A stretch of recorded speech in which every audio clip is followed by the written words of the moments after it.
तो दोस्तों, क्या 25 सीट जीतने वाला महागठबंधन खत्म हो जाएगा? क्या उनके विधायक एनडीए की ओर पाला बदल लेंगे? इसी के बारे में पूरी जानकारी बताऊंगा। नमस्कार, मेरा नाम पिंटू सिंह यादव है और न्यूज लाइव में आप सभी का स्वागत करते हैं। दोस्तों देखिए, बिहार की राजनीति एक बार फिर हलचल के दौर से गुजर रही है।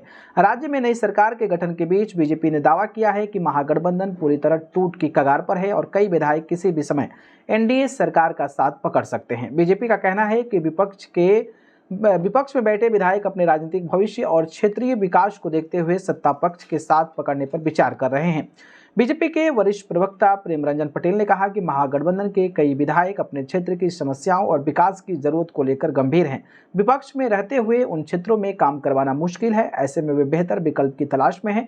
उन्होंने कहा कि महागठबंधन के जो विधायक जीत कर आए हैं, उन्हें अपने भविष्य और जनता की अपेक्षाओं की चिंता है।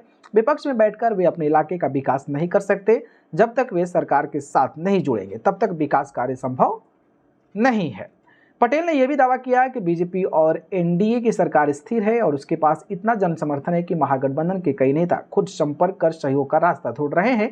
और उनका कहना है कि जनता ने भी महागठबंधन की नीतियों को नकार दिया है और विधायक इसे समझ चुके हैं। इस बीच आरएलएसपी प्रमुख उपेंद्र कुशवाहा ने भी महागठबंधन पर बयान दिया। उन्होंने कहा कि महागठबंधन नाम की कोई चीज अब बची ही नहीं है। टूट कर उसमें ही क्या है, क्या किसी भी दिन इधर के लोग उधर आ जाएंगे।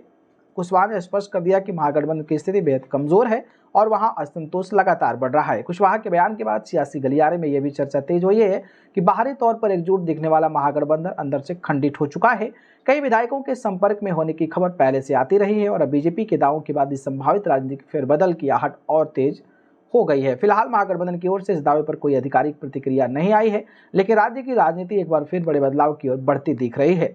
आने वाले दिनों में राजनीतिक गतिविधियां और भी तेज होने की उम्मीद है और बाकी सबकी नजरें इस पर टिकी है कि क्या वाकई महागठबंधन में टूट सामने आती है या फिर सिर्फ राजनीतिक दबाव बनाने की रणनीति है।